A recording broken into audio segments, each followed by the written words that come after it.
निर्मळ मन होण्याकरिता जर एखाद्या वेळेस आपण पाणी पिण्यासाठी गेलो किंवा पाणी हातामध्ये ग्लास आहे आणि पाण्यामध्ये एखादा काहीतरी कचरा असेल तर आपण डोळ्यानं पाहतो आणि आपल्याला दिसते की या पाण्यामध्ये कचरा आहे. आपण कचरा असलेलं पाणी पित नाही म्हणजे फेकून देतो. तद्वैत आपल्या मनामध्ये जर कचरा असेल, या काम क्रोध लोभ रूपी असणारा कचरा षडगुण षडविकार आपल्या शरीरामध्ये आहे आणि या षडगुण षडविकारांनी भरलेला हा देह आहे. परंतु हा जर निर्मळ करायचा असेल तर कुठेतरी संतांच्या चरणावर नतमस्तक व्हावं लागेल. विठ्ठल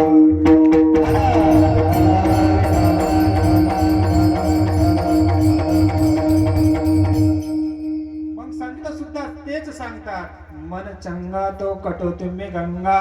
आपलं मनामध्ये जर शंका कुशंका आशंका असेल तर माऊली सुद्धा सांगतात, शंकेवणी घोर आणि पाप नाही थोर, विनाशासी वागुर प्राणियांसी. ज्या प्राण्याच्या जीवनामध्ये शंका आली कुशंका आली निर्माण झाली, संकल्पना कल्पना निर्माण झाली, त्याच्या जीवनामध्ये समजून घ्यायचं निर्मळ मन होऊ शकत नाही. आणि ही शंकेसारखं पाप आपल्या जीवनामध्ये आपण सांगू शकत नाही. विठ्ठल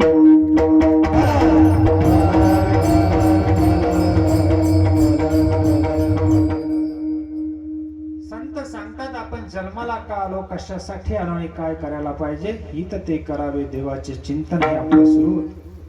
परंतु आपण हित ते करावे चिंतन न करता आपण इकडे तिकडे सैरावैरा धावतो आणि सैरावैरा धावल्यामुळे आपल्याला समजत नाही आपण काय करतो.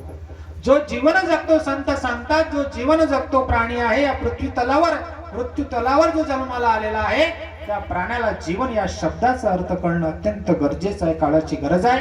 कारण संत सांगतात, माय गेल्याचं दुःख नाही परंतु काळ सोखावतो आहे. विठ्ठल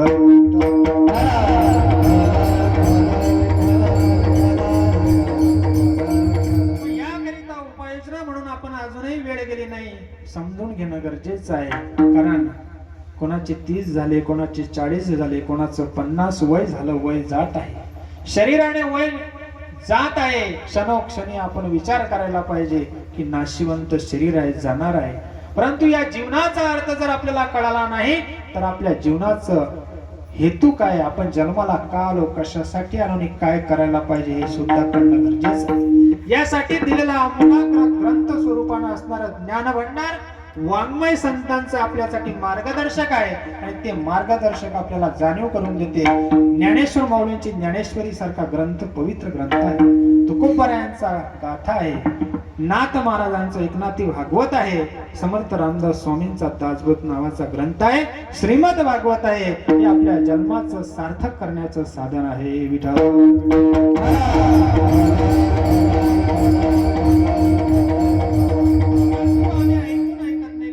ग्रंथामध्ये वर्णन केलेला ग्रंथ सहज निर्माण झाले नाही मायबाप, त्याच्या मागे अनेक गोष्टी आहेत. ग्रंथामध्ये जे वर्णन केलेलं आहे तो आत्मा अनुभव आहे. जसं ज्ञानेश्वर माऊलींचा आत्मा म्हणजे ज्ञानेश्वरी आहे. ओम नमो जी आद्या वेद प्रतिपाद्या जय जय सुसंवेद्या आत्मरूपा देवा तुची गणेशु सकलार्थमती प्रकाश म्हणे निवृत्तीदासु अवजारी जो जयांचे केलिया स्मरण होय सकल विद्येचे अधिकरण तेची वंदू श्री चरण श्री गुरूंचे. सद्गुरू निवृत्तीनाथांनी केलेली कृपा आणि ज्ञानेश्वर माऊलीने ज्ञानेश्वरी सारखा तुमच्या आमच्यासाठी हा ग्रंथ प्रस्थापित केला. आपल्याला तो सहज प्राप्त झाला. ते आपण वाचायला पाहिजे परंतु आपण वाचत नाही. महाराज विठ्ठल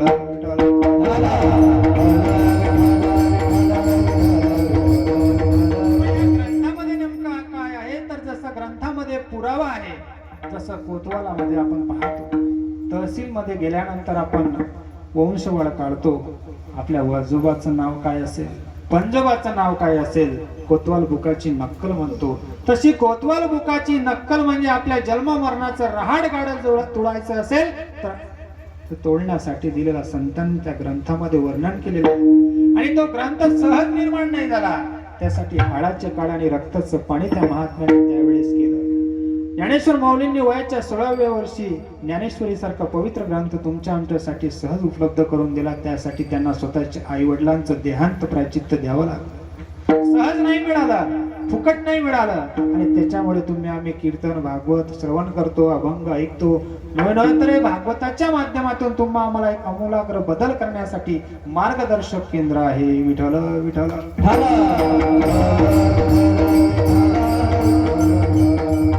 साधारण भाषेमध्ये सांगायचं झालं तर एखाद्या कोर्टामध्ये वकील असतो आणि एखादा जज असतो. त्या जज समोर वकील आपली बाजू मांडतो. मी देवा शपथ खरं सांगेल, खोटं सांगणार नाही. तद्वैत तसं त्या ग्रंथामध्ये ग्रंथावर हात ठेवून सांगतो. त्याने अपराध जरी केला तरी तो देवाची शपथ घेऊन सांगतो, मी खरं सांगेल, खोटं सांगणार नाही. खोटंही सांगितलं तरी तो देवाची शपथ घेतो आणि खरंही सांगितलं तरी तो देवाची शपथ घेतो. याच्यामध्ये फरक काय?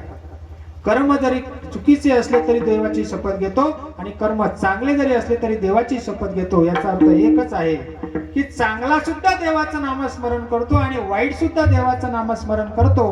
परंतु चुकलियावर मग फेरा पडे, केले कर्म तेची भोगा आले, ऐसे उपजले मेले किती. असे किती गेले. आणि याच्यामुळे आपलं जर वर्म चुकलं तर आपण परत जन्माला येतो. विठ्ठल विठ्ठल.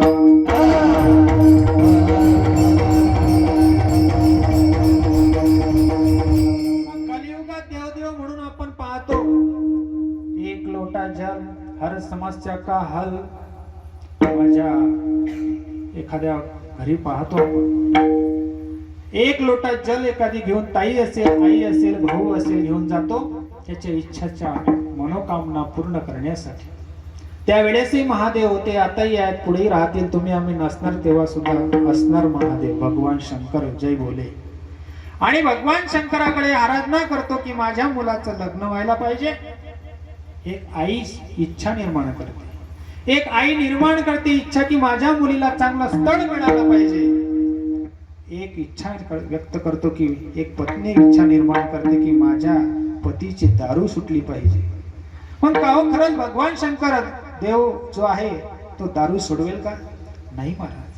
त्याच्या मनावर जर परिणाम झाला तर त्याला भगवंताची इच्छा निर्माण झाली, गोडी निर्माण झाली तर नक्की दारू सुटेल. दारू कोणी सोडवणारा नाही, ती मनाची आहे. दारू पिण्यासाठी सुद्धा त्याला कोणी लावत नाही, परंतु तो पाहतो, श्रवण करतो, डोळ्यांनी पाहतो, कानांनी ऐकतो. तुमच्या गावात नाही, हे वाक्याची गोष्ट आहे. विठ्ठल विठ्ठल.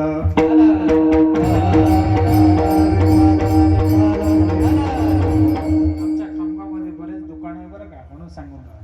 आणि तो दारू पिणाऱ्याला दारूची गोडी लागते. नाथवारा सुद्धा सांगतात, जो मदिरा खाय तो मदिरानंद नाचे गाय, जिने ब्रह्मानंद सेविला तो केवा राहे आवरला. नाथ महाराजांचा एक नाथी भागवत आहे. त्याच्यामध्ये सांगितलं, एक दृष्टांत सांगितला म्हणजे तुम्हाला समजेल. प्रापंचिक सांगितलं का समजते, पारमार्थिक सांगितलं का डोक्याच्या वरून जात. एक बंड्या असतो आणि बंड्याला काका असतात, आई वडील नसतात. आणि हा बंड्या काकूच्या घरी राहत असतो. काकाला सवय असते दारू पिण्याची. काय करण्याची? मद्यपान करण्याची सवय असते. आणि काका एका दुकानामध्ये जातात. गेल्यानंतर बंड्या त्यांना पाहायला जातो. काकू सांगतात, बंड्या तुझे काका कुठे गेले ते पाहून ये. तू पाहण्यासाठी जातो. काका त्या हॉटेलमध्ये बसलेले असतात. कालांतरानं दुसऱ्या दिवस येतो. तिसऱ्या दिवशी परत काकू म्हणते, बंड्या तुझे काका अजून आलेले नाही, तू पाहून ये. याला तब्येत खराब झालेली असते, याला खोकला असतो. आणि हा खोकलत काकाकडे जातो आणि काकांना पाहतो तर काका त्या हॉटेलमध्ये बसलेले असतात.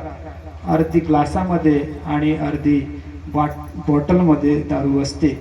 पाहिल्यानंतर बंड्याला कुठेतरी खोकला होतो. बंड्या पाहतो. बंड्या 5 वर्षाचा असतो. बंड्या विचारतो, काका तुम्ही हे काय करत आहात? बंड्याचे काका सांगतात, बाळा मी हे औषध आहे, हे टॉनिक आहे, याच्यामुळे सदृढ असं शरीर राहते आणि चांगलं टवटवीत वाटते. हे घेतल्यामुळे तर बंड्याला असं वाटते आपण जर घेतलं तर फार चांगलं होईल. परंतु बंड्याला एक झाकण त्यावेळेस दिल्या जाते आणि बंड्या आणि काका घरी जातात. घरी गेल्यानंतर काकूला लक्षात येते की काका काहीतरी करून आले. काका एकदम ताट फेकून देतात आणि काकूला मारझोड करतात. त्यावेळेस काकूच्या डोळ्यातून अश्रू येतात आणि बंड्याला वाटते की आज आपण काकूला सांगितलं नाही, परंतु एक वेळ अशी येईल की सांगावं लागेल. कालांतराने 8 दिवस होतात. बंड्याचा खोकला बसतो मायबाप आणि बंड्याला चांगलं वाटायला लागते. बंड्याची काकू परत सांगते की तुझे काका गेलेले आहेत, काकाला बोलवून आण. अजून आलेले नाहीत, मी त्यांची जेवणासाठी वाट पाहत आहे. आणि पत्नीचं एक अंतकरण असते आणि शेवटी भाऊ येतात.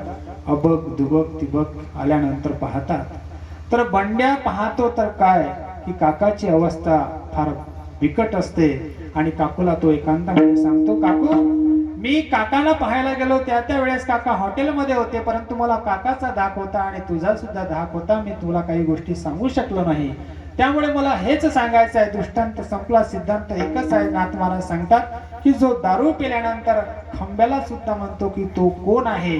नाथ महाराज तेच सांगतात की या जीवनामध्ये भौतिक पसाऱ्यामध्ये तो कोणाला काही समजत नाही, परंतु तो परमार्थिक कार्याला सहकार्य करत नाही आणि अधोगतीला जातो आणि त्याच्या जीवनाचं नायनाट होते. महाराज विठ्ठल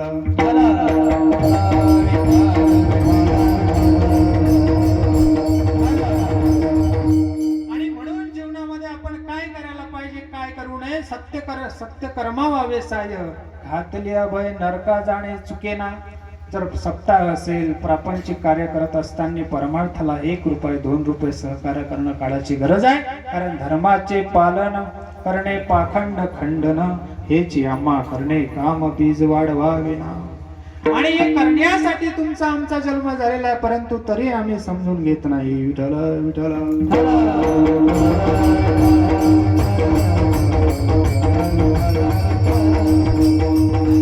चांगला जर बारीक विचार केला तर तुम्ही आम्ही कशासाठी जन्माला आलो याचा विचार करा. प्रत्येक दिवस जात आहे, सकाळी सूर्य उगवतो आणि अस्ताला जातो आणि आपण झोपतो, परंतु आपण झोपत नाही. आपण झोपल्यानंतरही सुद्धा आपलं कार्य भगवंत करतो हे आपल्याला माहित नाही. तुम्ही आम्ही झोपल्यानंतर आपल्याला जागवतो कोण, तर भगवंत जागवतो. तुम्हा आम्हाला सर्व कार्य करणारा करून घेणारा तो भगवंत आहे. कारण आम्ही म्हणतो की हे मी करतो, माझ्या सत्तेने चालतं, करणारा करतुम अकर्त्युम अन्यथा कर्तुम. जी शक्ती तुमच्या आमच्यामध्ये वास करते तो भगवंत तुमच्यामध्ये आहे. विचार करा चांगला. सकाळी उठल्यानंतर तुम्ही जेवण काही गोष्टी नित्य नियमानं करत असाल, ते करणारी शक्ती तुमच्यामध्ये आहे म्हणून तुम्ही करता, अन्यथा तुम्ही काहीच करू शकत नाही. विठ्ठल विठ्ठल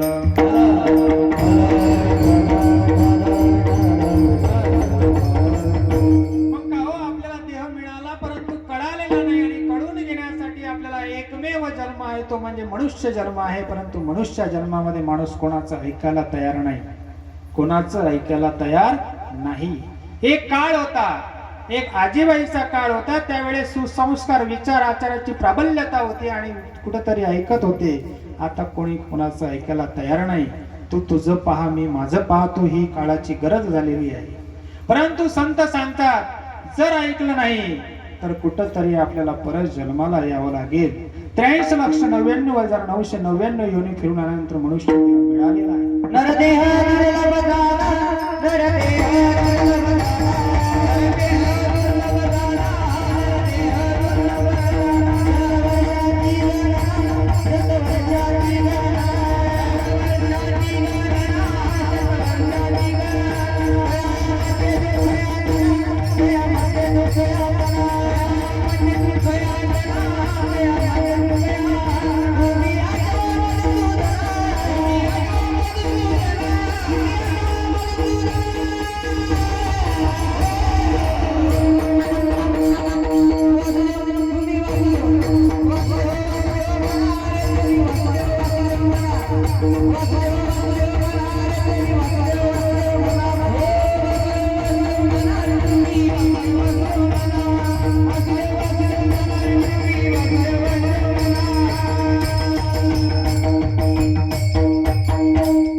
परंतु संत सांगतात वासुदेव वासुदेव म्हणा, पण कसं म्हणा.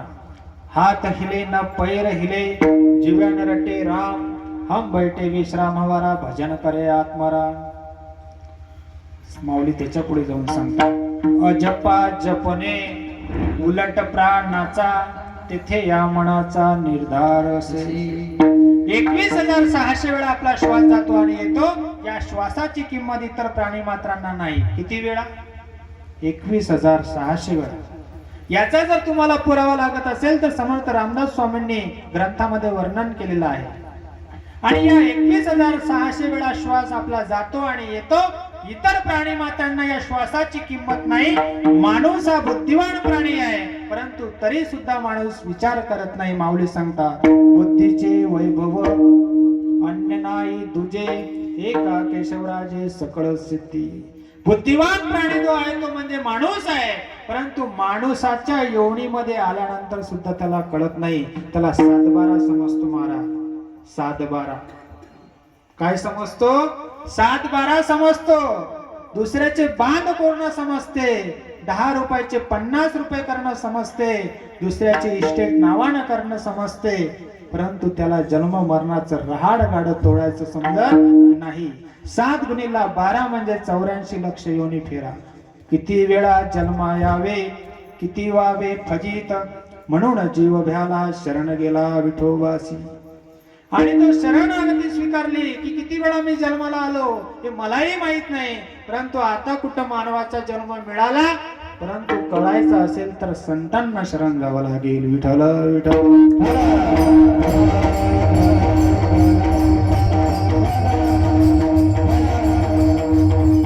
मग संत कोणाला म्हणाव? संत असतात कसे, दिसतात कसे? महाराज तुमच्यासारखेच दिसतात. पांढराच फेटा, पांढरेच कपडे, परंतु संत यांना म्हणत नाही. संत हे अविनाशी तत्व आहे आणि या अविनाशी तत्वाचा स्वीकार करायचा असेल तर माऊलीने दिलेल्या प्रमाणे चालावं लागेल. संतांनी दिलेल्या दंडकाप्रमाणे, नियमाप्रमाणे वागावं लागेल, तरच आपल्या जीवनाची उत्क्रांती होईल. विठ्ठल विठ्ठल.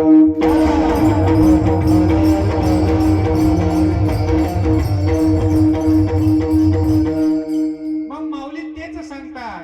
निवृत्ती दादा सांगतात ज्ञानेश्वर माऊलींना.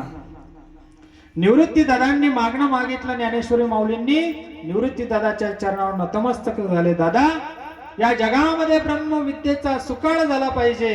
आणि जो आत्मदर्शन योग म्हणतो आपण, ज्ञानेश्वर माऊलींनी दिलेला अध्याय आहे, त्या आत्मसंयोगामध्ये आत्म्याचं दर्शन मला प्राप्त झालं पाहिजे. यासाठी काहीतरी उपाययोजना सांगा. आणि निवृत्ती दादांनी ज्ञानेश्वर माऊलींना कृपाहस्त केला. आणि मग ज्ञानेश्वर माऊलींनी साधनेला सुरुवात केली. आणि साधनेला सुरुवात करताना ज्ञानेश्वर माऊलींना जसं अवस्था प्राप्त झाली देहाला, शरीराला, माऊली सांगतात ज्ञानेश्वरीमध्ये, चित्त चाकाटले आटू घेत, वाचा पांगोळली जेथेची तेथ, अपाद चौकीस रोमांच आले, रुध्व मिलित डोळे, वर्षताती आनंद झाले. अशी अवस्था आपल्याला आतून व्हायला पाहिजे. तसं उदाहरण सांगतो म्हणजे लक्षात येईल. आपल्याला जर भूक लागली तर आपण पोटाला भाकरी बांधून जर आपण या खेरडा वेस मध्ये जर फिरलो की भूक भूक भूक तर जमील काय? नाही जमणार. तहान आतून लागते का बाहेरून? झोपले नाही तुम्ही? तहान आतून लागते. जर बकेट जर अंगावर पाणी घेतलं बकेट भर तर तहान जाईल का? नाही जाणार. तसं संतांनी सांगितलेला परमार्थ तो आतून करायचा असतो, परंतु बाहेर अंगाचा परमार्थ अंतरंगाला पोषक असतो. जसं कपडे घातल्यानंतर मी कसा दिसतो, चुलीतला इस्तो, तसं मी कसा दिसतो पाहताना आरशासमोर प्रतिबिंब स्वरूपाने पाहतो. आईना तो कहता है तू क्या दिखता है, परंतु आईना सांगतो तू कसा दिसतो, पण पाहणारा तूच तुला असतो, परंतु तू सुद्धा ते नाही हे लक्षात घे. विठ्ठल विठ्ठल.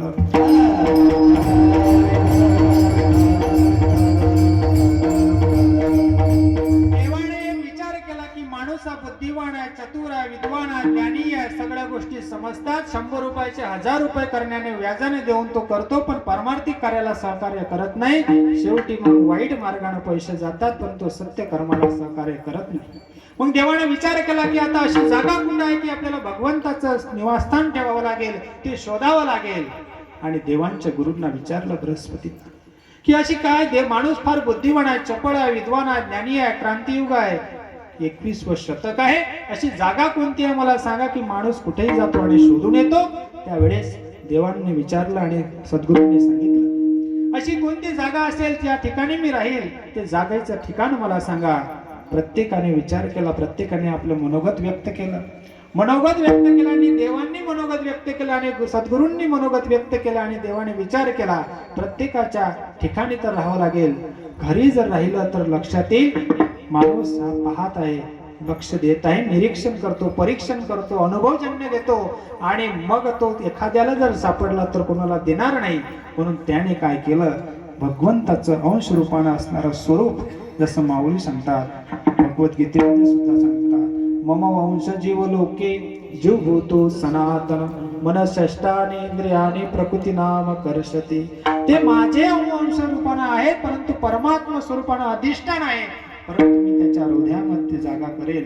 आणि देवाने प्रत्येकाच्या हृदयामध्ये एक अंतकरणामध्ये जागा निर्माण केली आणि देवाने तिथं स्वतःचा आत्मा प्रत्यात्मा स्वरूपानं अधिष्ठान स्वरूपानं असणारा परमात्मा अंतकरणामध्ये त्याच्यामध्ये प्रविष्ट केला. आणि तुमच्या आमच्यामध्ये प्रत्येकामध्ये असणारा आत्मा हा परमात्मा आहे. म्हणजे त्याचे सर्व सत्यानं चालतं. कर्तुम अकर्तुम अन्यथा कर्तुम. संत सांगतात, चाले हे शरीर कोण बोलवितो हरिवीर. देखवी ऐकवी एक नारायण तयाचे भजन चुकू नये. त्याचं भजन चुकवायचं नाही. राम म्हणता रामच होईजे, पदी बैसुनी पदवी घ्यायची. आणि भगवंताचं चिंतन जर केलं तर आपल्या जीवनाचं परिवर्तन होते. विठ्ठल विठ्ठल.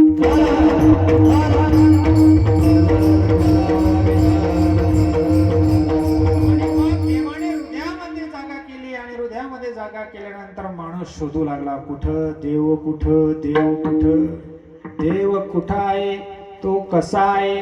माऊली सांगता, अव्यक्त निराकार नाही जा आकार, जेतोनी चराचर हरिसी भजे.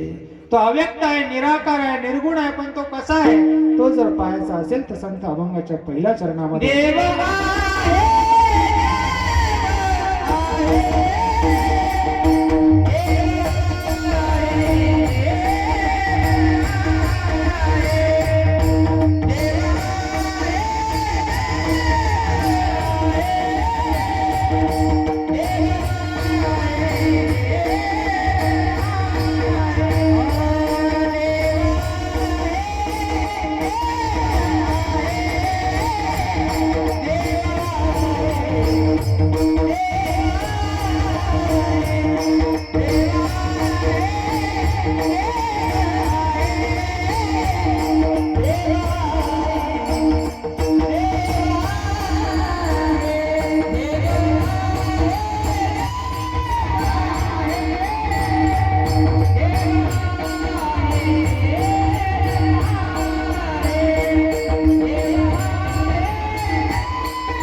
तुझ्या हृदयामध्ये असणारा आत्मा तू स्वरूपाने शोधून पहा, परंतु तुला कळेल. मग काय करावं लागेल. संत सांगतात, शम दमवरी शम दम नावायचा आहे.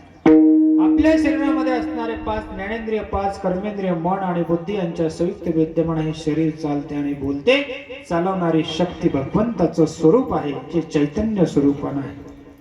आणि ते चैतन्य तुम्हाला चालवते, बोलते, सर्व कार्य करून घेते. परंतु तरी माणूस म्हणतो मी करतो, मी करणार आहे. माऊली तेच सांगतात, अरे नरा तू आत बघ जरा, तू काय करतो ते खरा, तू काय करतो ते बघ, तुला कळेल. त्या प्रश्नांची उत्तर मिळणार आहे. जसं उदाहरण सांगतो, तुम्हाला उठवत नाही तर भगवंत तुम्हाला जाग करतात. उठा जागे व्हारे आता, स्मरण करा पंढरी नाता, चुकवी व्यथा जन्माच्या हेची करा रे बापांनो.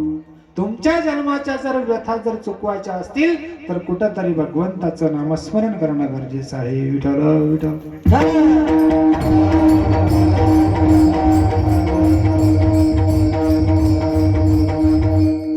आपल्या हृदयामध्ये असणारा आत्मा, आपण झोपलेल्या अवस्थेमध्ये आहोत, त्याला जर जागृत करायचं असेल तर संतांना शरण जावं लागेल. संत चरण रज लागता सहज, वासनेचे बीज जडून जाय. मग राम नामे उपजे आवडी, सुख घडोघडी वाढू लागे. कंठी प्रेम दाटे, नयने नीर लोटे, हृदय प्रगटे राम. ही अवस्था आपल्याला आतून व्हायला पाहिजे. जसं एखाद्या वेळेस शोक निर्माण झाला. आज महाराष्ट्राचे उपमुख्यमंत्री अजितदादा पवार काल जेवण झालं, झोपले, सगळं झालं. सकाळच्या हेलिकॉप्टरनं निघाले आणि अकस्मात काळाच्या पडद्याआड एक चांगलं व्यक्तिमत्व, म्हणजे राजकीय हेतू नाही आहे, परंतु माणसाचा एक काही भरोसा नाही. मला हे सांगायचं आहे, करोडानं इस्टेट आहे, करोडानं पैसा आहे, संपत्ती आहे, पद आहे, सत्ता आहे, परंतु एक सेकंद माणसाचा भरोसा नाही. त्यांनी विचारही केला नसता की आपलं असं अधोगतीने जीवन जाईल. कारण महाराष्ट्राचं कार्य करत असताना, सामाजिक कार्य करत असताना अचानक अकस्मात घटना घडणं हे सुद्धा सांगता येत नाही. तुम्ही आम्ही तर सर्वसामान्य. आज ते मोठं व्यक्तिमत्व होतं म्हणून स्टेटस आहे. तुम्ही आम्ही गेल्यानंतर तीर्व होती की नाही सांगता येत नाही. विठ्ठल.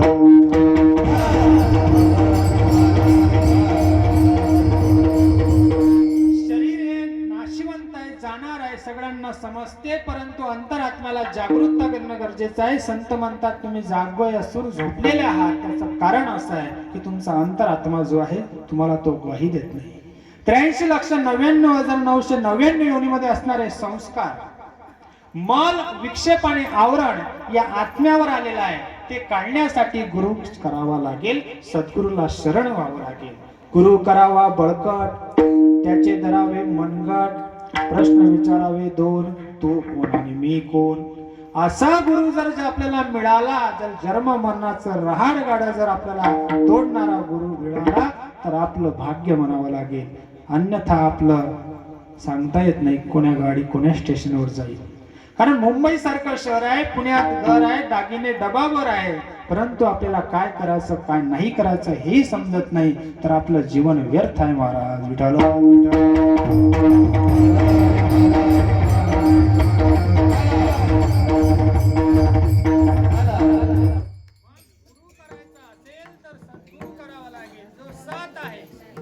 शाश्वत आहे आणि त्रिकालबाधित आहे, जो अगोदरही होता, आताही आहे आणि पुढे राहणार आहे. तुम्ही आम्ही नसणार तरी चिरंतर राहणार आहे.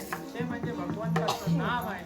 आणि त्या नामामुळे आपल्या जन्म मरणाचं रहाड गाडं चढू शकते, नंतर सोडू शकतो. एवढं भगवंतानं आपल्याला कृपा अवलोकन केलेलं आहे. देहा कारणाने सच्चिदानंद पदवी घेणे, या देहा कारणाने सच्चिदानंद पदवी घेता येते. एवढं भगवंतानं आपल्यावर कृपा अवलोकन केलं आहे. तरी आपण विचार केला, चांगला जर बारीक विचार केला तर आपलं जन्म मरणाचं रहाडगाडा ते तोडवण्यासाठी हे सद्गुरू आपल्यावर कृपा करतात.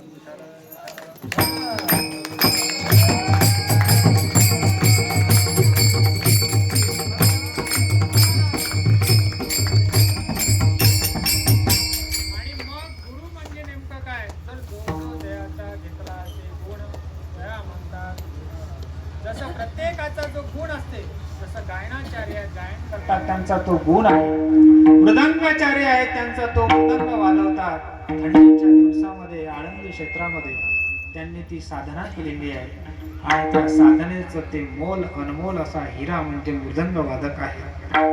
आणि अशी प्रत्येक गोष्ट प्रत्येकाकडून काहीतरी शिकायला मिळतं ते म्हणजे गुरु आहे, ते गुरुस्थानी आहे. आपण शाळेमध्ये जातो, अध्ययन अध्यापन प्रक्रिया होत असते. शिकवणारा शिक्षक शिकवत असतो आणि शिकणारे शिकतात, परंतु शिकवणारा सर्वांना शिकवतो पण वर्गामध्ये एकाचाच पहिला नंबर येतो. असं का होते? कारण शिकणारा, शिकण्याची वृत्ती ज्याच्याकडे आहे त्याला विद्यार्थी म्हणतात. विवेकशीलतेनं, विचारानं, विनिमयानं ग्रहण केलेलं ज्ञान, त्या ज्ञानाचं संपादन आणि त्या संपादन झालेल्या ज्ञानाचं उपयोजन जीवनामध्ये आणते. तसं संत सुद्धा तेच सांगतात. प्रत्येक गोष्ट आपण ऐकतो, ऐकून ऐकत नाही, सांगून करत